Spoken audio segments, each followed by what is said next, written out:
하나님의 말씀 구약성경 열왕기 하 23장 21절 말씀부터 끝절 말씀까지를 읽습니다.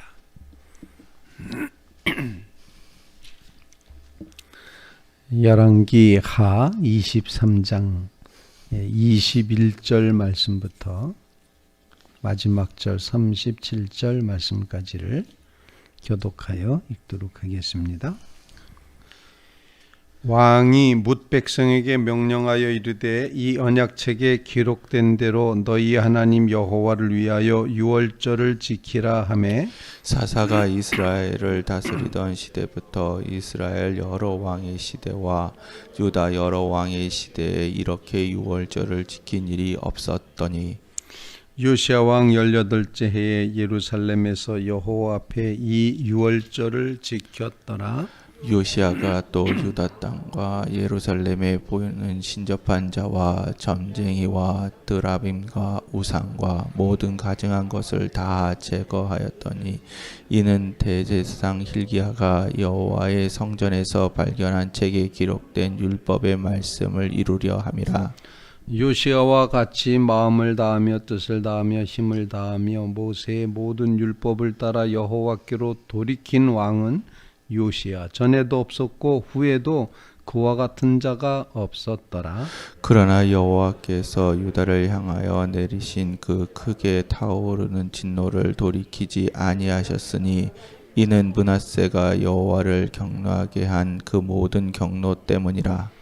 여호와께서 이르시되 내가 이스라엘을 물리친 것 같이 유다도 내 앞에서 물리치며 내가 택한 이 성 예루살렘과 내 이름을 거기에 두리라 한 이 성전을 버리리라 하셨더라.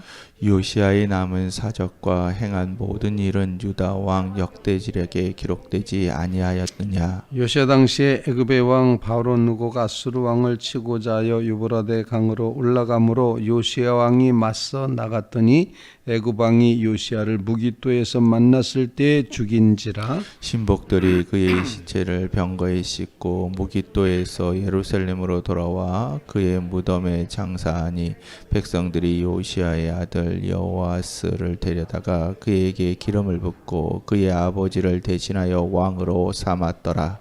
여호아스가 왕이 될 때 나이가 23세라 예루살렘에서 석 달간 다스리니라. 그의 어머니의 이름은 하무달이라 림나 예레미야의 딸이더라.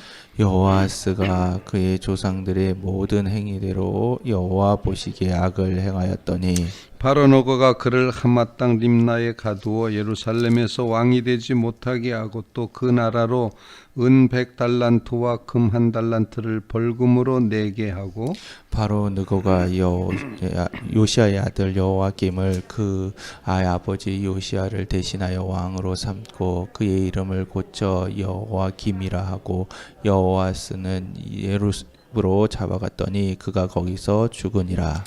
여호야김이 은과 금을 바로에게 주니라. 그가 바로 느고의 명령대로 그에게 그 돈을 주기 위하여 나라에 부과하되 백성들 각 사람의 힘대로 액수를 정하고 은금을 징수하였더라. 여호와김이 왕이 될 때에 나이가 25세라 예루살렘에서 11년간 다스리니라. 그의 어머니의 이름은 스비다라 루마 부다야의 딸이더라. 다같이 여호와김이 그의 조상들이 행한 모든 일을 따라서 여호와 보시기에 악을 행하였더라. 살아계신 하나님의 말씀입니다.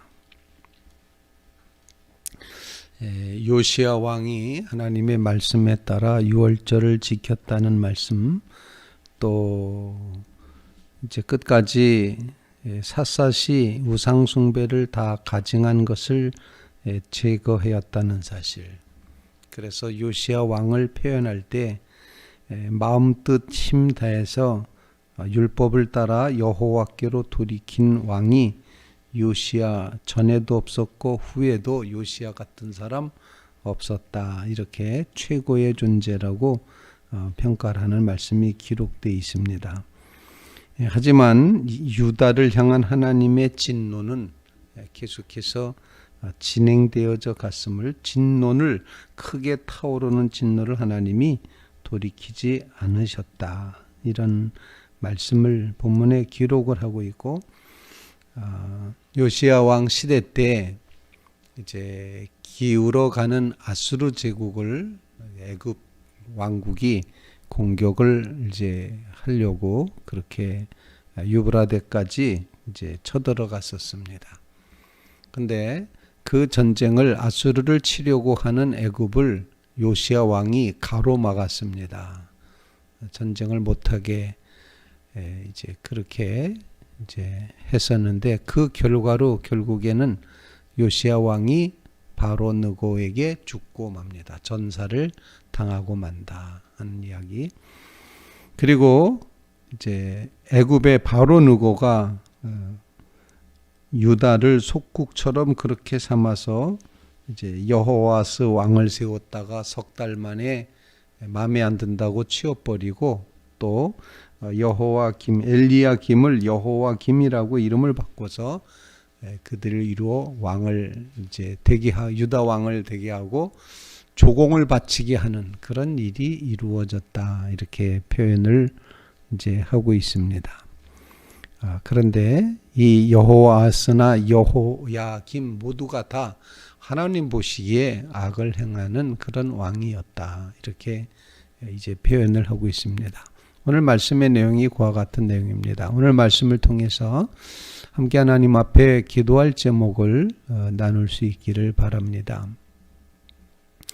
그 첫 번째 루다는 유월절을 다시 회복했다는 사실을 우리에게 가르쳐주고 있습니다. 우리 본문 말씀 이제 21절, 22절, 또 23절 이렇게 세 절을 같이 한번 읽어보겠습니다. 21절부터 23절입니다. 시작.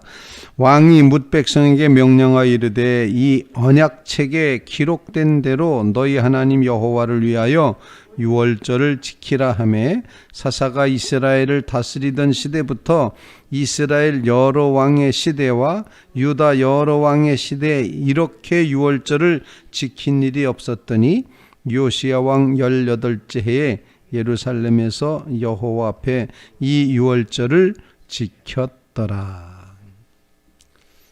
잊어버렸던 예배를 찾았다, 이렇게 표현할 수가 있고, 잊어버렸던 절기를 회복했다. 유월절이 무엇이었습니까?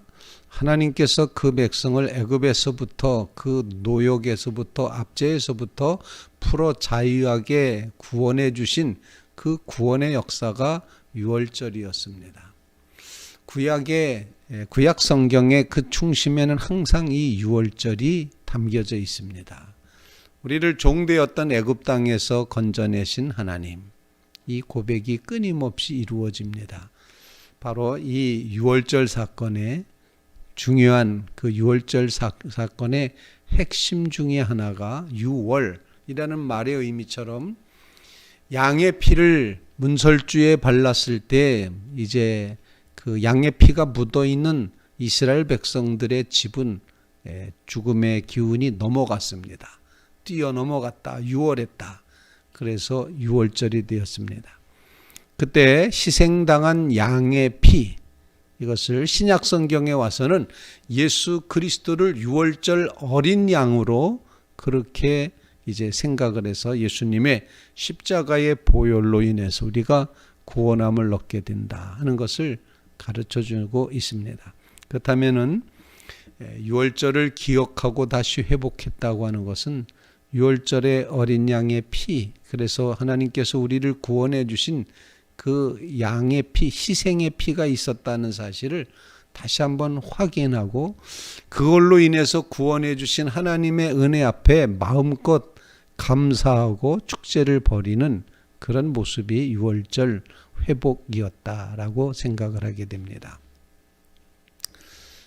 그런데 놀랍게도 유월절을 지키라고 그렇게 돼 있었지만 1년에 3차례 절기를 지키래. 오늘 본문에 보면은 이 백성들이 유월절을 안 지켰던 것 같아요. 사사 시대부터 뭐 이스라엘 왕의 시대부터 유다의 왕 시대부터 이렇게 크게 유월절을 지킨 적이 없었다. 그래서 우리는 요시야 왕을 생각할 때 성경을 발견하고 율법책을 발견하고 그것으로 이제 성전을 개혁했다. 이 우상을 버렸다는 것뿐만 아니라 예배를 회복하였다. 하나님의 구원의 은혜를 회복한 왕으로, 아니 유월절을 가장 크게 지킨 왕으로 우리의 머릿속에 기억이 돼야 된다 생각을 합니다. 요시야 왕이 행했던 것처럼 하나님의 이 구원의 역사를 다시 한번 기억하며 감사하며 그 은혜 앞에, 하나님 앞에 예배하고 찬양하고 축제하는 이 유월절의 신앙을 다시 회복하였다라는 것입니다. 우리는 어쩌면 하나님께서 베푸신 그 구원의 은혜를 날마다 기억하며 살아가야 된다 생각을 합니다. 잊어먹기 쉽습니다. 그래서 하나님께서는 거룩한 주일을 주셔서 일주일마다 기억하도록 해놓으셨습니다. 하나님의 법칙이었습니다. 하나님은 우리가 너무도 은혜를 잘 잊어버리는 존재인 줄 아시고 이렇게 늘 하나님의 구원의 은혜를 기억하도록 그렇게 하십니다. 그리고 더더욱 그리고도 잊어버릴까 봐 절기를 주십니다. 우리 앞에 놓여 있는 절기는 추수감사 절기가 놓여 있습니다. 모든 것이 다 감사하지만 한 해에 하나님께서 허락하신 한 해를 감사하며 정말 이 재난의 시대에 이렇게 꽁꽁 묶여있는 이런 시대 가운데서도 하나님께서 어떻게 역사하셨는가, 내 삶을 어떻게 보호해 주셨는가, 어떻게 안내해 주시고 인도해 주셨는가, 여전히 보존하고 유지하도록 해 주셨는가, 하나님께서 허락하신 모든 건강과 은혜와 기도 응답을 행복해하며 또 기뻐하며 하나님 앞에 유월절을 회복했듯이 감사를 회복하는 그런 귀한 절기가 되게 해 주십시오. 이런 기도를 주님 앞에 올리는 귀한 새벽 되시기를 주님의 이름으로 부탁을 드립니다. 우리의 마음속에 하나님의 구원하신 은혜에 대한 그 감사를 놓치지 않게 하옵소서. 늘 그 구원받은 그 자리에 우리 다시 가서 서야 된다는 겁니다. 마틴 루터도 그런 얘기를 했고, 어떤 이제 기독교가 이렇게 성장해 가기 위해서는 구원받은 그 구원의 원초적인 경험에 가서 다시 돌아가서 거기서 시작해야 된다. 늘 그렇게 얘기를 합니다. 우리가 뭔가 됐다고 생각하고 과거를 새까맣게 잊어버리지 말고 정말 죽을 수밖에 없는 죄인을 다시 살려주신 하나님의 은혜가 우리의 삶을 가능하게 하셨다는 것을 날마다 나 같은 죄인 살리신 주님의 은혜가 놀랍습니다. 애굽에 포로되어 노예살이하던 우리를 풀어 출애굽시키시고 자유케 해주신 하나님, 구원해 주신 하나님, 그 은혜가 감사합니다. 양의 피를 보시고 넘어가 주셔서 감사합니다. 그것이 우리의 구원이었습니다. 예수 그리스도의 십자가의 피로 우리 죄를 사하여 주시는 은혜를 감사합니다. 이 감사를 놓치지 않고 계속 회복하고 또 반복해서 하나님 앞에 예배하고 감사하는 그런 귀한 심령들 되시기를 주님의 이름으로 부탁을 드립니다. 두 번째로 오늘 본문 말씀을 통해서 우리에게 가르쳐 주시는 것은 유월절을 회복하거나 남은 우상들을 다 제거하거나 불신앙의 세력을 다 물리치거나 할 때 오직 하나님의 말씀에 따라서 했다라는 사실입니다. 말씀에 따라서 했다. 오늘 25절 말씀, 24절과 25절 두 절 말씀을 읽겠습니다. 시작.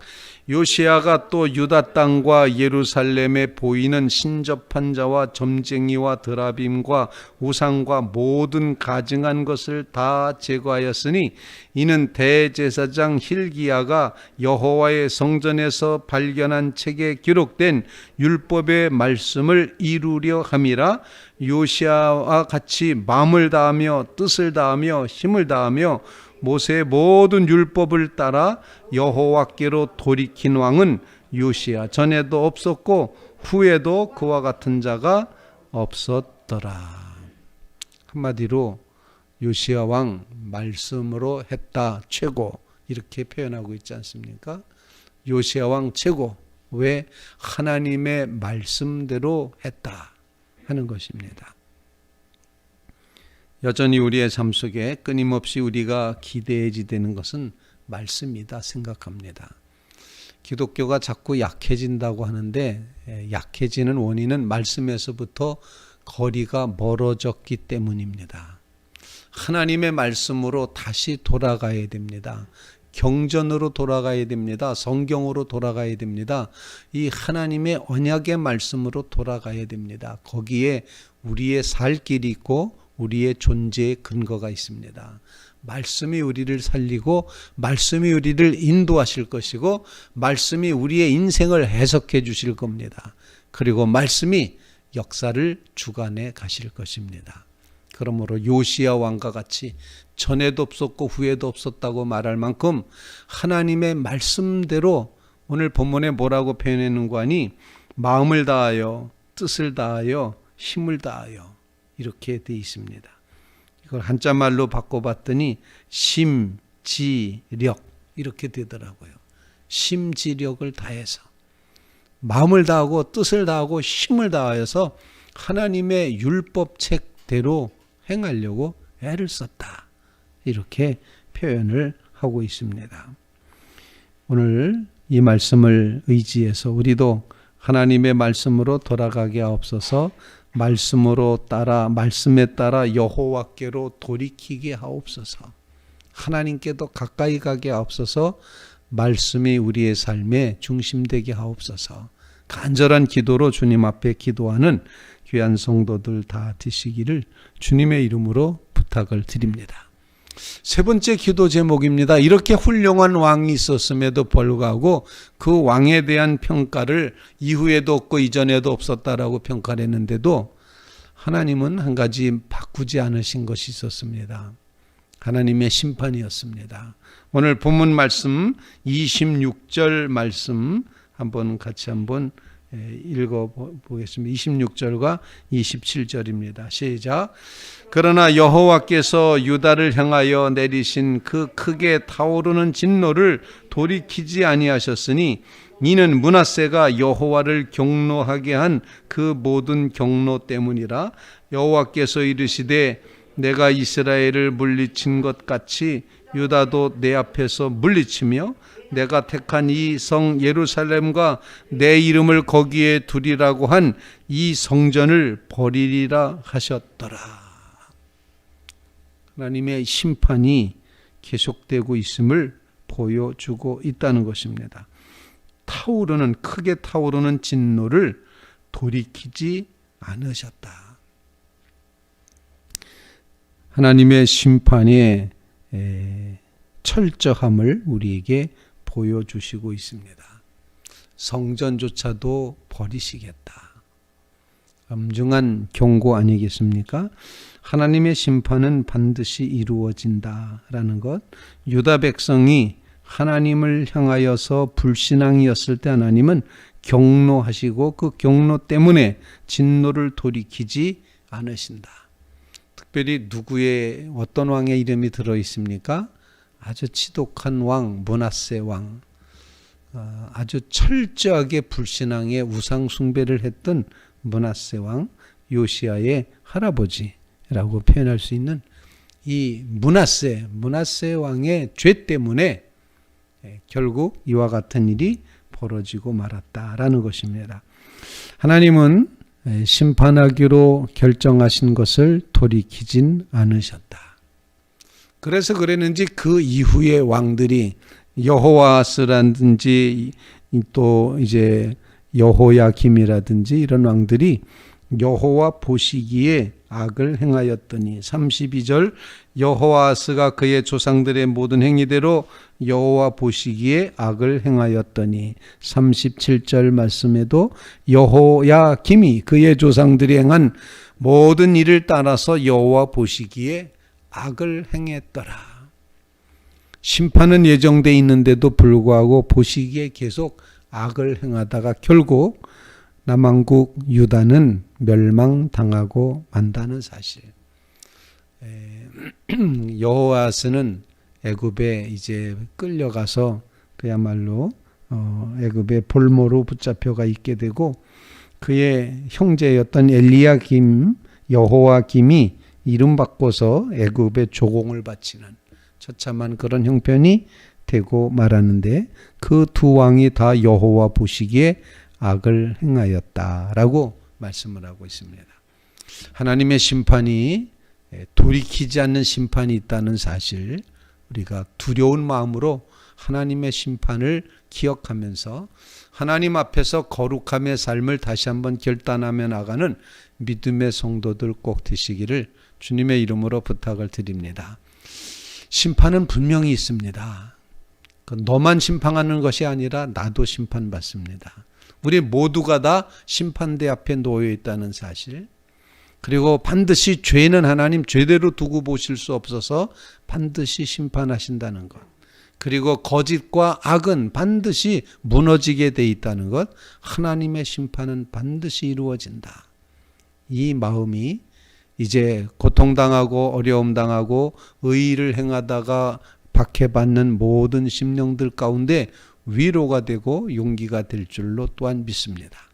악한 사람에게는 두려운 심판이지만 믿음 안에서 어려움을 겪고 있는 이제 순교자들에게는 놀라운 하나님의 구원의 메시지가 될 것입니다.